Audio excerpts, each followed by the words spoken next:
بسم اللہ الرحمن الرحیم۔ کتاب قصص القرآن، جلد 4، پارٹ نمبر 6، پیج نمبر 352۔ یہ اس مشورہ کا تذکرہ ہے جو بادشاہ کے پاس جانے سے قبل آپس میں ہوا، اور یہ خطرہ ظاہر کیا گیا کہ اگر اس ہستی کو یوں ہی چھوڑ دیا گیا تو بادشاہ وقت قیصر کہیں سلطنت کے لیے خطرہ سمجھ کر رہی سہی برائے نام حکومت یہود کا بھی خاتمہ نہ کر دے۔ اور مرقس کی انجیل میں ہے 2 دن کے بعد فصح اور عید الفطر ہونے والی تھی، اور سردار کاہن اور فقیہ موقع ڈھونڈ رہے تھے کہ اسے کیونکہ فریب سے پکڑ کر قتل کریں، کیونکہ کہتے تھے کہ عید کو کہیں ایسا نہ ہو کہ بلوا ہو جائے۔ باب 13 آیت 1 تا 2۔ دوسری جانب حضرت عیسیٰ علیہ السلام اور ان کے حواریوں کے مکالمہ کو سورہ آل عمران اور سورہ صف کے حوالہ سے نقل کیا جا چکا ہے کہ حضرت عیسیٰ نے جب یہود کے کفر و انکار اور معاندانہ ریشہ دوانیوں کو محسوس کیا تو ایک جگہ اپنے حواریوں کو جمع کیا اور ان سے فرمایا کہ بنی اسرائیل کے سرداروں اور کاہنوں کی معاندانہ سرگرمیاں تم سے پوشیدہ نہیں ہیں۔ اب وقت کی نزاکت اور کڑی آزمائش و امتحان کی گھڑی کی قربت تقاضا کرتی ہے کہ میں تم سے سوال کروں کہ تم میں کون وہ افراد ہیں جو اس کفر و انکار کے سیلاب کے سامنے سینہ سپر ہو کر خدا کے دین کے ناصر و مددگار بنیں گے۔ حضرت عیسیٰ علیہ السلام کا یہ ارشاد مبارک سن کر سب نے بڑے جوش و خروش اور صداقت ایمانی کے ساتھ جواب دیا، ہم ہیں اللہ کے مددگار، خدائے واحد کے پرستار، آپ گواہ رہیں کہ ہم مسلم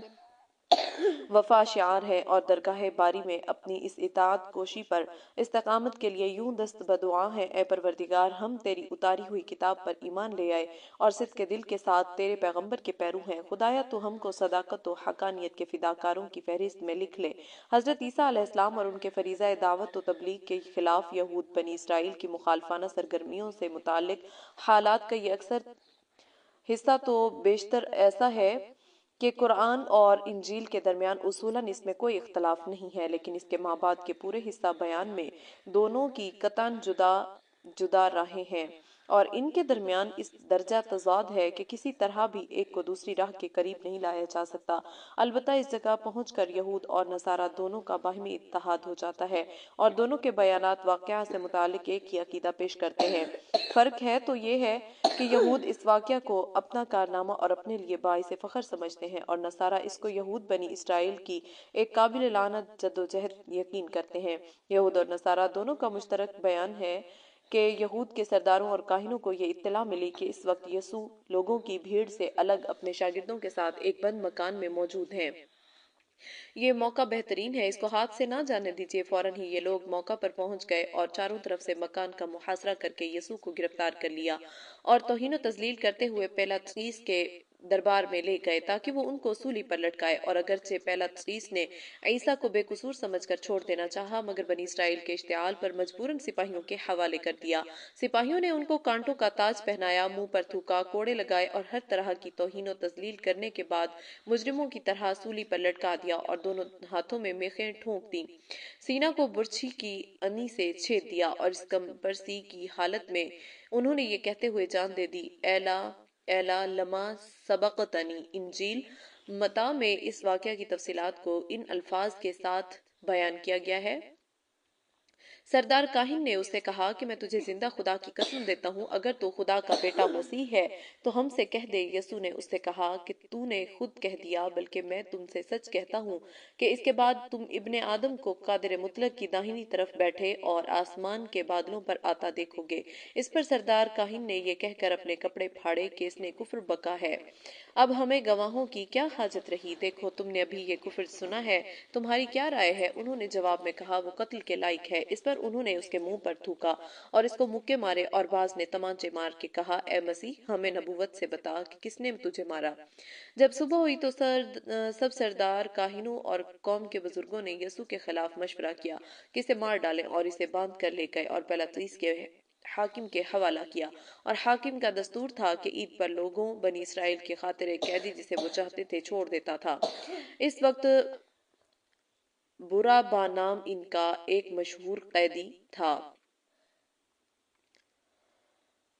بس جب وہ اکٹھے ہوئے تو پیلاطیس نے ان سے کہا، تم کسے چاہتے ہو کہ میں تمہاری خاطر چھوڑ دوں، برابا کو یا یسوع کو جو مسیح کہلاتا ہے؟ وہ بولے برابا کو۔ پیلاطیس نے ان سے کہا، پھر یسوع کو جو مسیح کہلاتا ہے کیا کروں؟ سب نے کہا اس کو صلیب دی جائے۔ اس نے کہا کہ کیوں، اس نے کیا برائی کی ہے؟ مگر وہ اور بھی چلا چلا کر بولے کہ اس کو صلیب دی جائے۔ جب پہلاتیس نے دیکھا کہ کچھ بن نہیں پڑتا، الٹا بلوا ہوتا جاتا ہے، تو پانی لے کر لوگوں کے روبرو اپنے ہاتھ دھوئے اور کہا میں اس راست باز کے خون سے بری ہوں، تم جانو۔ سب لوگوں نے جواب دے کر کہا کہ اس کا خون ہماری اور ہماری اولاد کی گردن پر۔ اس پر اس نے برابا کو ان کے خاطر چھوڑ دیا اور یسوع کو کوڑے لگوا کر حوالے کیا تاکہ صلیب دی جائے۔ اس پر حاکم کے سپاہیوں نے یسوع کو قلعہ میں لے جا کر ساری پلٹن اس کے گرد جمع کی اور اس کے کپڑے اتار کر اسے قزمزی چوغا پہنایا اور کانٹوں کا تاج بنا کر اس کے سر پر رکھا اور ایک سرکنڈا اس کے داہنے ہاتھ میں دیا اور اس کے آگے گھٹنے ٹیک اسے ٹھٹھوں میں اڑانے لگے کہ اے یہودیوں کے بادشاہ، آداب، اور اس پر تھوکا اور وہی سرکنڈا لے کر اس کے سر پر مارنے لگے، اور جب اس کا ٹھٹھا کر چکے تو چوغے کو اس پر سے اتار کر پھر اس کے کپڑے اسے پہنائے اور صلیب دینے کو لے گئے۔ اس وقت اس کے ساتھ دو ڈاکو صلیب پر چڑھائے گئے، ایک داہنے اور ایک بائیں، اور راہ چلنے والے سر ہلا ہلا کر اس کو لان تان کرتے اور کہتے تھے اے مقدس کے ڈھانے والے، 3 دن میں بنانے والے، اپنے تئیں بچا، اگر تو خدا کا بیٹا ہے تو صلیب پر سے اتر آ۔ اسی طرح سردار کاہن بھی فقیہوں اور بزرگوں کے ساتھ مل کر ٹھٹھے کے ساتھ کہتے تھے اس نے اوروں کو بچایا، اپنے تئیں نہیں بچا سکتا۔ اور دوپہر سے لے کر تیسرے پہر تک تمام ملک میں اندھیرا چھایا رہا۔ تیسرے پہر کے قریب یسوع نے بڑی آواز سے چلا کر کہا ایلا ایلا لما سبقتنی، اے میرے خدا تو نے مجھ کو کیوں چھوڑ دیا؟ جو وہاں کھڑے تھے ان میں سے بعض نے سن کر کہا یہ ایلیا کو پکارتا ہے۔ یسوع پھر بڑی آواز سے چلایا اور جان دے دی۔ باب 26 آیات 57 تا 75۔ تفصیلات میں کم و بیش فرق کے ساتھ یہی مفروضہ داستان باقی تینوں انجیلوں میں بھی مذکور ہے۔ چاروں انجیلوں کی اس متفقہ مگر مفروضہ داستان کو مطالعہ کرنے کے بعد طبیعت پر قدرتی اثر یہ پڑتا ہے کہ حضرت مسیح کی موت انتہائی بے کسی اور بے بسی کی حالت میں دردناک واقع ہوئی ہے، اور اگرچہ خدا کے پاک اور مقدس بندوں کے لیے یہ کوئی اچنبھی بات نہ تھی، بلکہ مقربین بارگاہ سمدی کے لیے اس قسم کی کڑی آزمائشوں کا مظاہرہ اکثر ہوتا رہا ہے، لیکن اس واقعہ کا یہ پہلو اس کے مفروضہ اور گھڑے ہوئے ہونے پر روز روشن کی طرح شاہد ہے کہ حضرت یسوع نے ایک اولو العزم پیغمبر بلکہ مرد صالح کی طرح اس واقعہ کو صبر و رضا الہی کے ساتھ انگیز نہیں کیا، بلکہ ایک انتہائی مایوس انسان کی طرح خدا سے شکوہ کرتے کرتے جان دے دی۔ ایلا ایلا لما سبقتنی کہتے ہوئے جان دے دینا مایوسی اور شکوہ کی وہ صورتحال ہے جو کسی طرح بھی حضرت مسیح کے شایان شان نہیں کہی جا سکتی۔ پھر اس واقعہ کا یہ پہلو بھی کم حیرت زدہ نہیں ہے کہ بقول انجیل کے یسوع مسیح نے اس حادثہ سے قبل 3 مرتبہ خدا تعالیٰ سے یہ درخواست کی اے میرے باپ، اگر ہو سکے تو یہ موت کا پیالہ مجھ سے ٹل جائے، اور جب یہ درخواست کسی طرح قبول نہ ہوئی تو مایوس ہو کر یہ کہنا پڑا اگر یہ میرے پیے بغیر نہیں ٹل سکتا تو تیری مرضی پوری ہو۔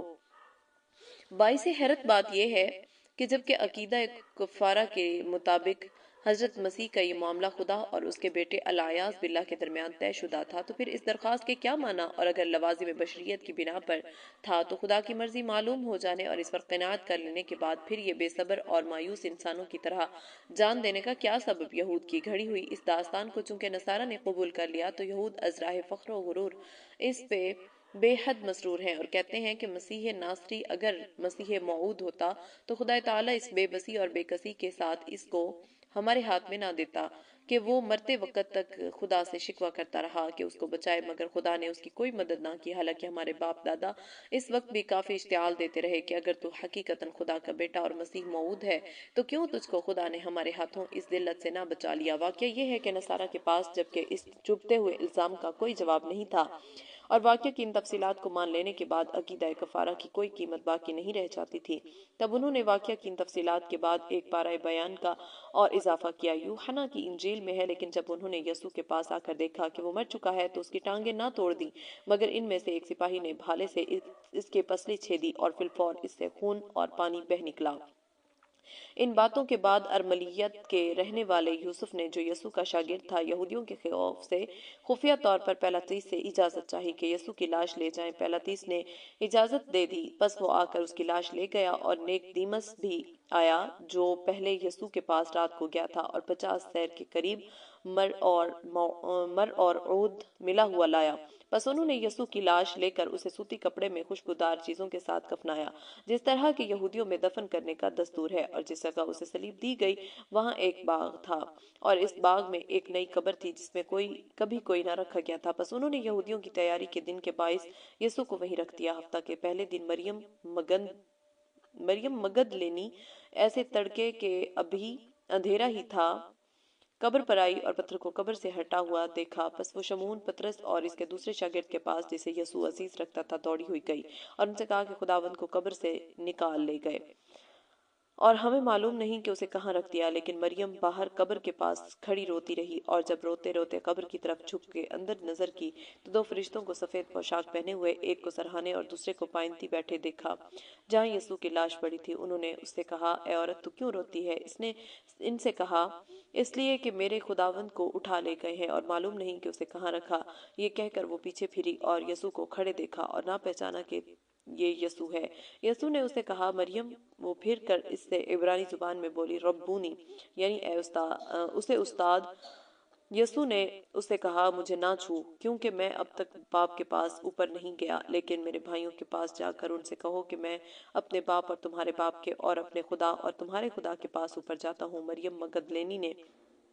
آ کر شاگردوں کو خبر دی کہ میں نے خداوند کو دیکھا، اور اس نے مجھ سے یہ باتیں کہیں۔ پھر اسی دن جو ہفتہ کا پہلا دن تھا، شام کے وقت، جب وہاں کے دروازے جہاں شاگرد تھے یہودیوں کے ڈر سے بند تھے، یسوع آ کر بیچ میں کھڑا ہوا اور ان سے کہا کہ تمہاری سلامتی ہو، اور یہ کہہ کر اس نے اپنے ہاتھ اور پسلی انہیں دکھائی۔ بس شاگرد خداوند کو دیکھ کر خوش ہوئے۔ یسوع نے پھر ان سے کہا کہ تمہاری سلامتی ہو، جس طرح باپ نے مجھے بھیجا ہے اسی طرح میں بھی تمہیں بھیجتا ہوں، اور یہ کہہ کر ان کو پھونکا اور ان سے کہا، روح القدس لو۔ انجیل یوحنا باب 19 آیت 34 33 آیت 38 تا 42، باب 20 آیات 1 تا 22۔ ہر ایک شخص معمولی غور و فکر کے بعد یہ سہولت سمجھ سکتا ہے کہ یہ پارا بیان پہلے حصہ بیان کے ساتھ غیر مربوط اور قطعاً بے جوڑ ہے، بلکہ یہ اندازہ لگانا ہی مشکل ہو جاتا ہے کہ یہ دونوں تفصیلات ایک ہی شخص سے وابستہ ہیں، کیونکہ پہلا پارا بیان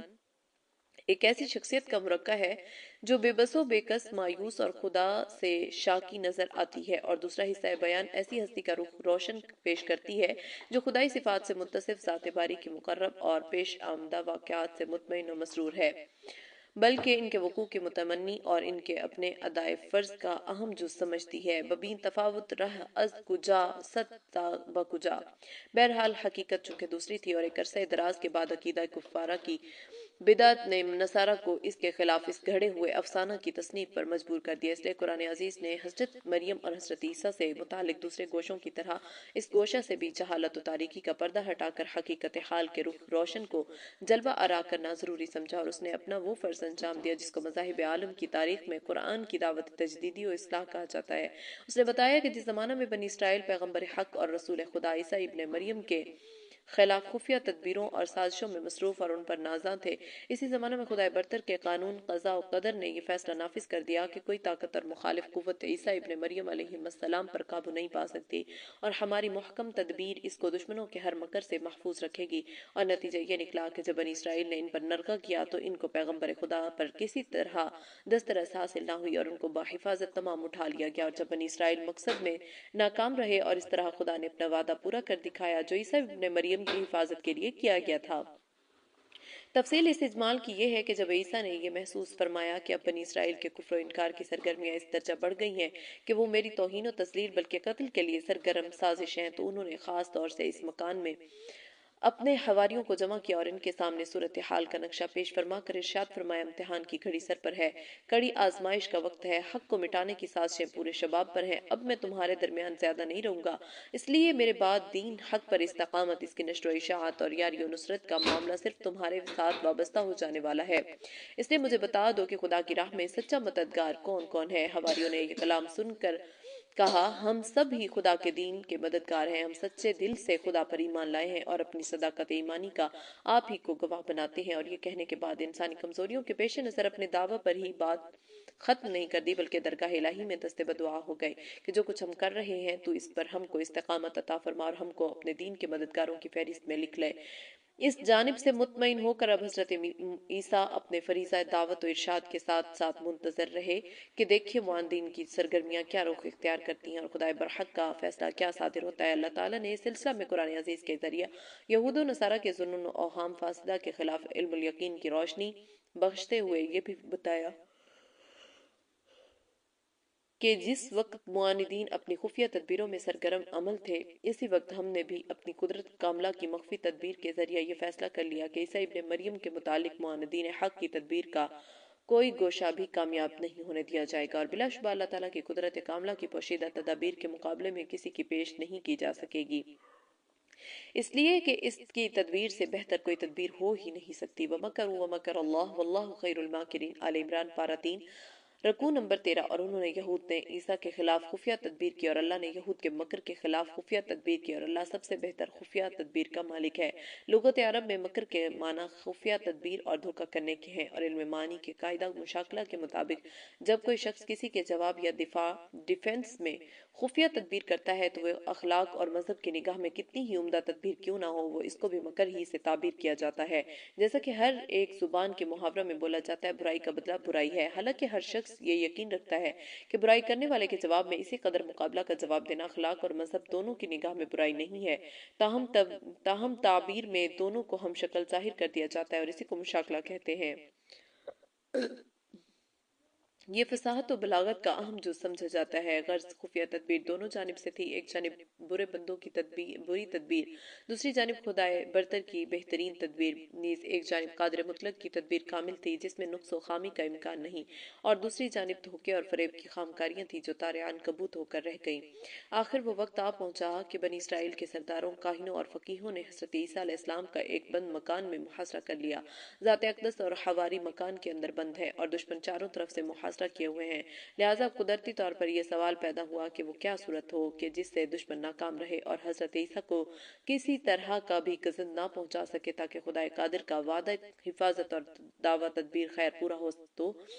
اس کے متعلق قرآن نے بتایا کہ بے شک خدا کا وعدہ پورا ہوا اور اس کی تدبیر محکم نے عیسیٰ علیہ السلام کو دشمنوں کے ہاتھوں سے ہر طرح محفوظ رکھا، اور صورت یہ پیش آئی کہ اس نازک گھڑی میں حضرت عیسیٰ کو وحی الہی نے یہ بشارت سنائی، عیسیٰ خوف نہ کر، تیری مدت پوری کی جائے گی، یعنی تم کو دشمن قتل نہیں کر سکیں گے اور نہ تم اس وقت موت سے دوچار ہوگے، اور ہوگا یہ کہ میں تجھ کو اپنی جانب ملائے اعلیٰ کی جانب اٹھا لوں گا اور ان کافروں سے ہر طرح تجھ کو پاک رکھوں گا، یعنی یہ تجھ پر کسی قسم کا قابو نہ پا سکیں گے، اور تیرے پیرووں کو ان کافروں پر ہمیشہ غالب رکھوں گا، یعنی بنی اسرائیل کے مقابلہ میں قیامت تک عیسائی اور مسلمان غالب رہیں گے اور ان کو کبھی ان دونوں پر حاکمانہ اقتدار حاصل نہیں ہوگا۔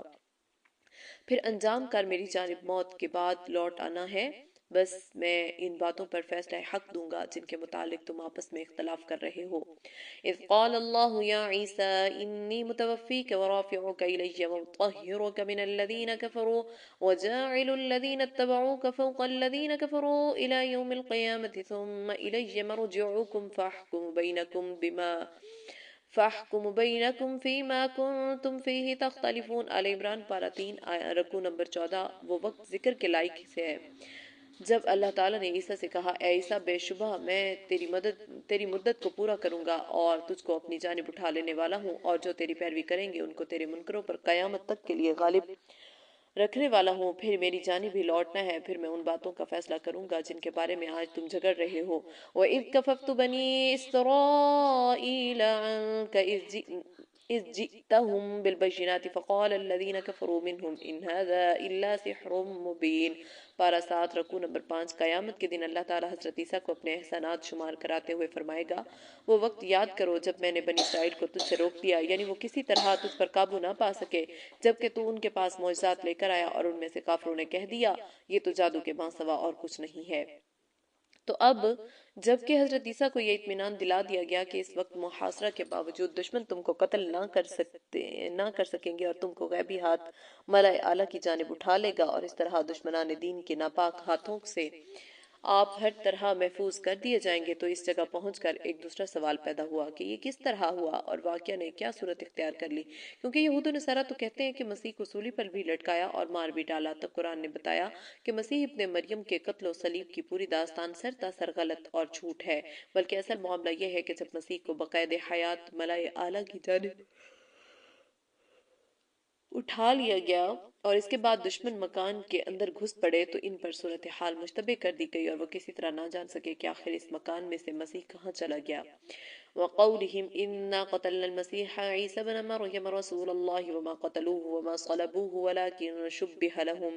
وإن الذين اختلفوا فيه لفي شك منه ما لهم به من علم إلا اتباع الظن وما قتلوه يقينا بل رفعه الله إليه وكان الله عزيزا حكيما۔ اور یہود ملعون قرار دیے گئے اپنے اس قول پر کہ ہم نے مسیح عیسیٰ ابن مریم پیغمبر خدا کو قتل کر دیا، حالانکہ انہوں نے نہ اس کو قتل کیا نہ سولی پر چڑھایا، بلکہ خدا کی خفیہ تدبیر کی بدولت اصل معاملہ ان پر مشتبہ ہو کر رہ گیا۔ اور جو لوگ اس کے قتل کے بارے میں جھگڑ رہے ہیں بلا شبہ وہ اس عیسیٰ کی جانب سے شک میں پڑے ہوئے ہیں۔ ان کے پاس حقیقت حال کے بارے میں ظن اٹکل کی پیروی کے سوا علم کی روشنی نہیں ہے، اور انہوں نے عیسیٰ کو یقیناً قتل نہیں کیا بلکہ ان کو اللہ نے اپنی جانب ملائے اعلیٰ کی جانب اٹھا لیا، اور اللہ غالب حکمت والا ہے۔ قرآن عزیز کا یہ وہ بیان ہے جو یہود و نصارہ کے اختراعی فسانہ کے خلاف اس نے حضرت مسیح ابن مریم کے متعلق دیا ہے۔ اب دونوں بیانات آپ کے سامنے ہیں اور عدل و انصاف کا ترازو آپ کے ہاتھ میں ہے۔ پہلے حضرت مسیح کی شخصیت اور ان کے دعوت و ارشاد کے مشن کو تاریخی حقائق کی روشنی میں معلوم کیجئے۔ اس کے بعد ایک مرتبہ پھر ان تفصیلی واقعات پر نظر ڈالیے جو ایک اولو العزم پیغمبر مقرب بارگاہ الہی اور نصارہ کے عقیدہ باطل کے مطابق خدا کے بیٹے کو خدا کے فیصلے کے سامنے مایوس، مضطرب، بے یار و مددگار اور خدا سے شاکی ظاہر کرتے ہیں۔ اور ساتھ ہی اس تضاد بیان پر بھی غور فرمائیے کہ ایک جانب عقیدہ کافرہ کی بنیاد صرف اس پر قائم ہے کہ حضرت مسیح خدا کا بیٹا بن کر آیا ہے، اس غرض سے ٹھاکا مصلوب ہو کر دنیا کے گناہوں کا کفارہ ہو جائے۔ دوسری جانب صلیب اور قتل مسیح کی داستان اس اساس پر کھڑی کی گئی ہے کہ جب وہ وقت موعود آ پہنچتا ہے تو خدا کا یہ فرضی بیٹا اپنی حقیقت دنیا میں وجود پذیری کو یکسر فراموش کر کے اے لما سبقتنی کا حسرت ناک جملہ زبان سے کہتا اور مرضی الہی پر اپنی ناخوشی کا اظہار کرتا ہوا نظر آیا ہے۔ آیا کسی شخص کو یہ سوال کرنے کا حق نہیں ہے کہ اگر نصارہ کے بیان کردہ واقعات کے دونوں حصے صحیح اور درست ہیں تو ان دونوں کے باہم یہ تضاد کیسا اور اس عدم مطابقت کے کیا معنی؟ بس اگر ایک حقیقت بھی اور دور رس نگاہ ان تمام پہلوؤں کو سامنے رکھ کر اور واقعات و حالات کی ان تمام کڑیوں کو باہم جوڑ کر اس مسئلہ کا مطالعہ کرے تو وہ تصدیق حق کے پیش نظر بلا تعامل یہ فیصلہ کرے گی کہ بائبل کی یہ داستان تضاد کی حامل اور کھڑی ہوئی داستان ہے، اور قرآن نے اس سلسلہ میں جو فیصلہ دیا ہے وہی حق اور مبنی بر صداقت ہے۔ تاریخ شاہد ہے کہ حضرت مسیح کے بعد سے سینٹ پال سے قبل تک نصارہ یہود کی اس خرافی داستان سے قطعاً بے تعلق تھے، لیکن جب سینٹ پال پولس رسول نے تثلیث اور کفارہ پر جدید عیسائیت کی بنیاد رکھی تو کفارہ کے عقیدہ کی استواری کے لیے یہود کی خرافی داستان کو بھی مذہب کا جز بنا لیا گیا۔ لیکن واقعہ سے متعلق حد درجہ افسوسناک پہلو یہ ہے کہ جبکہ 14 صدیوں سے قرآن حکیم نے عیسیٰ علیہ السلام کی عظمت و جلالت قدر کا اعلان کرتے ہوئے ان کے رفع الی السماء کی حقیقت کو یہود و نصارہ کی خرافی داستان کے خلاف علم و یقین کی روشنی میں نمایاں اور یہود و نصارہ کو دلائل و براہین کے ذریعے لاجواب اور سرنگوں کر دیا تھا، تو اس کے مقابلے میں آج ایک مدعی اسلام دعویٰ نبوت و مسیحیت کے شوق یا ہندوستان پر مسلط عیسائی حکومت کی خود غرضانہ خوشامد میں یہود و نصارہ کے اسی عقیدہ کو دوبارہ زندہ کرنا اور اس پر اپنے باطل عقیدہ نبوت کی بنیاد رکھنا چاہتا ہے، اور پنجاب قادیان کا یہ متنبع قرآن عزیز کی تصریحات سے بے نیاز ہو کر نہایت جسارت کے ساتھ ان تمام واقعات کی تصدیق کرتا ہے جس سلسلہ میں یہود و نصارہ نے اپنے باطل مذمومہ عقائد کی تکمیل کے لیے اختراع کیے ہیں۔ وہ کہتا ہے کہ بلا شبہ حضرت عیسیٰ کو یہود نے اسیر کیا، ان کا ٹھٹھا اڑایا، ان کے منہ پر تھوکا، ان کے تماچے بھی لگائے، ان کو کانٹوں کا تاج بھی پہنایا، اور ان کے علاوہ ہر قسم کی توہین اور تذلیل کا سلوک کرنے کے بعد ان کو صلیب پر بھی چڑھایا اور اپنے نظام میں ان کو قتل بھی کر ڈالا۔ البتہ یہود و نصارہ کی حرف بحرف تصدیق کے بعد بغیر کسی قرآنی نص، حدیثی روایت اور تاریخی شہادت کے اپنی جانب سے یہ اضافہ کرتا ہے کہ جب شاگردوں کے مطالبہ پر نعش ان کے حوالے کر دی گئی اور وہ تجہیز و تکفین کے لیے آمادہ ہوئے تو دیکھا کہ جسم میں جان باقی ہے، تب انہوں نے خفیہ طور پر ایک خاص مرہم کے ذریعے ان کے زخموں کا علاج کیا، اور جب وہ چنگے ہو گئے تو پوشیدہ رہ کر کشمیر کو چلے گئے اور وہاں بھی حیات کے آخری لمحوں تک خود کو چھپائے رکھا، گمنامی میں وہی انتقال پا گئے۔ گویا یوں کہیے کہ یہود و نصارہ کی مفروضہ داستان میں حضرت مسیح سے متعلق توہین و تذلیل کے جس قدر بھی پہلو تھے وہ سب تو متنبع کاذب نے قبول کر لیے، باقی ان کی عظمت، شان اور جلالت مرتبہ سے متعلق پہلو کو داستان سے خارج کر کے اس کے ساتھ ایک ایسا فرضی حصہ جوڑ دیا جسے ایک جانب نیچر پرستوں کو ایک جانب نیچر پرستوں کو اپنی جانب مائل کرنے کا سامان مہیا ہو سکے اور دوسری جانب عیسیٰ علیہ السلام کی باقی زندگی مبارک کو گمنامی کے ساتھ وابستہ کر کے توہین و تسلیل کا ایک گوشہ جو تشنہ سامان رہ گیا تھا اس کی تکمیل ہو جائے۔ متنبع پنجاب کو یہ سب کچھ کرنے کی کیوں ضرورت پیش آئی، اس کی جانب ابھی اشارہ کیا جا چکا ہے اور اس کی تفصیل کے لیے پروفیسر برنی کی کتاب قادیانی مذہب لائی کے مطالعہ ہے یا خود متنبع کاذب کی تصنیفی حفوات اس حقیقت کو عریاں کرنے میں مدد دیتی ہیں۔ ہمارے پیش نظر تو یہ مسئلہ ہے کہ متنبع پنجاب نے کس طرح قرآن حکیم کی نصوص قطعیہ کے خلاف یہود و نصارہ کی عقیدہ توہین، تسلیب اور قتل عیسیٰ کی تائید پر بے جا جسارت کا اقدام کیا اور جس حد تک اختلاف کیا اس میں بھی دعویٰ قرآنی کی کے خلاف ان کی حیات طیبہ کو نامراد و ناکام اور گمنام ثابت کرنے کی صحیح لاغ حاصل ہے۔ ابھی سن چکے ہیں کہ قرآن عزیز نے بنی اسرائیل کے مقابلہ میں خدا تعالیٰ کی نجات سے دعویٰ حفاظت و برتری کی کس قوت بیان کے ساتھ نمایاں کیا ہے۔ وَمَكَرُوا وَمَكَرَ اللَّهُ وَاللَّهُ خَيْرُ الْمَاكِرِينَ قُلْ متوفیک ورافعک الی ومطہرک من الذین کفروا، اور پھر کس طور کے ساتھ یہ اعلان کیا کہ اللہ تعالیٰ نے اپنے دعوی حفاظت کو اس شان کے ساتھ پورا کیا کہ دشمن کسی حیثیت سے بھی مسیح ابن مریم پر قابو نہ پا سکے اور ہاتھ نہ لگا سکے۔ وما قتلوه وما صلبوه ولكن شبه لهم، یہ پوری آیت ہے مجھے نہیں پتا، الا اتباعا وما قتلوه وما صلبوه ولكن رفع اللہ، پتہ نہیں کیا لکھا ہوا ہے، یہ خود ہی آپ سمجھ لیجئے گا جو بھی آیت ہے۔ تو اب قابل غور ہے یہ بات کہ ہم دنیا میں روز و شب یہ مشاہدہ کرتے رہتے ہیں کہ اگر کسی صاحب قوت و اقتدار ہستی کے عزیز دوست یا مصاحب کے خلاف ان کا دشمن درپے آزار یا قتل کے درپے ہوتا ہے، یہ سمجھ کر ہم صاحب اقتدار ہستی کی آنت کے بغیر دشمن کے مقابلہ میں عہدہ برآ نہیں ہو سکتے۔ وہ صاحب اقتدار کی جانب رجوع کرتے ہیں اور یہ ہستی ان کو پوری طرح اطمینان دلاتی ہے کہ دشمن ان کو کسی طرح نقصان نہیں پہنچا سکتا بلکہ ان تک اس کی دسترس ہی نہیں ہونے دی جائے گی۔ تو ہر ایک اہل عقل اس کا یہی مطلب لیتا ہے کہ اب کسی بھی حالت میں ان کو دشمن کا خطرہ باقی نہیں رہا مگر یہ کہ صاحب اقتدار ہستی یا اپنے وعدہ کا ایفا نہ کرے اور جھوٹا ثابت ہوئی اور یا دشمن کی طاقت اتنی زیادہ ہو کہ وہ خود بھی اسی حمایت و نصرت میں مغلوب ہو کر رہ جائے۔ پس جب انسانی دنیا میں یہ اطلاع موصول ہو کہ صاحب اقتدار ہستی کے عزیز دوست یا مصاحب کو ان کے دشمن نے گرفتار کر لیا، مار پیٹا، منہ پر تھوکا، ہر طرح ذلیل و رسوا کر کے اپنے گمان میں بیمار ڈالا اور مردہ سمجھ کر نعش اس کے عزیزوں کے سپرد کر دی، مگر حسب اتفاق نبض دیکھنے سے معلوم ہوا کہ کہیں جان اٹکی رہ گئی ہے، لہٰذا علاج معالجہ کے لیے لیا گیا اور وہ روح بصیحت ہو گیا، تو دنیا انسانی اس صاحب اقتدار ہستی کے متعلق کیا رائے قائم کرے گی جس نے اس مظلوم کی حمایت و نصرت کا وعدہ کیا تھا؟ یہ کہ اس نے اپنا وعدہ پورا کیا یا نہیں؟ ظاہر ہے کہ نہیں کیا، خواہ قصداً نہیں کیا یا اس لیے کہ وہ مجبور رہا۔ بس اگر دنیا انسانی کے معاملات میں صورتحال یہ ہے کہ معلوم نہیں کہ متنبع پنجاب کے عقل و دماغ نے قادر مطلق خدا کے متعلق اس ذہنیت کے ماتحت یہ فیصلہ کیا کہ خدا نے عیسیٰ ابن مریم کو ہر قسم کی حفاظت و صیانت کے وعدہ کے باوجود دشمن کے ہاتھوں وہ سب کچھ ہونے دیا جس کو یہود و نصارہ کی اندھی تقلید میں متنبع پنجاب نے تسلیم کر لیا، اور اشک شوئی کے لیے صرف اس قدر اضافہ کر دیا کہ اگرچہ یہود نے صلیب و قتل کے بعد سمجھ لیا تھا کہ روح قفس عنصری سے نکل چکی ہے، مگر حقیقتاً ایسا نہیں ہوا تھا بلکہ رم کے جان ابھی غیر محسوس طور پر باقی تھی، اس لیے اسی طرح ان کی جان بچ گئی۔ جس طرح موجودہ زمانہ میں اب سے چند سال قبل جیلوں میں پھانسی دینے کا جو طریقہ رائج تھا، اس کی وجہ سے کبھی پھانسی پانے کے بعد رم کے جان باقی رہ جاتی تھی اور نعش کی سپردگی کے بعد علاج معالجہ سے اچھا ہو جاتا تھا۔ بہرحال ہم تو اس ذات واحد قادر مطلق خدا پر ایمان رکھتے تھے جس نے جب کبھی بھی اپنے خاص بندوں، نبیوں اور رسولوں سے اس قسم کا وعدہ حفاظت و صیانت کیا ہے تو پھر اس کو پورا بھی ایسی شان سے کیا ہے جو قادر مطلق ہستی کے لیے شایع اور لائق ہے۔ حضرت صالح علیہ السلام اور ان کی قوم کے منکرین حق کا معاملہ سورہ نمل میں جس معجزانہ شان کے ساتھ بیان ہے اس پر غور فرمائے۔ ارشاد باری ہے وَكَانَ فِي الْمَدِينَةِ تسعة رهط يفسدون في الأرض ولا يصلحون قالوا تقاسموا بالله لنبيتنه وأهله ثم لنقولن لوليه ما شهدنا مهلك أهله وإنا لصادقون ومكروا مكرا ومكرنا مكرا وهم لا يشعرون فانظر كيف كان عاقبة مكرهم أنا دمرناهم وقومهم أجمعين تلك بيوتهم خاوية بما ظلموا إن في ذلك لآية لقوم يعلمون وأنجينا الذين آمنوا وكانوا يتقون، اور اور شہر میں 9 شخص تھے جو بہت مفسد تھے اور کوئی کام صلاح کاری کا نہیں کرتے تھے۔ انہوں نے آپس میں کہا، باہم قسمیں کھاؤ کہ ہم ضرور صالح اور اس کے گھر والوں پر شبخون ماریں گے،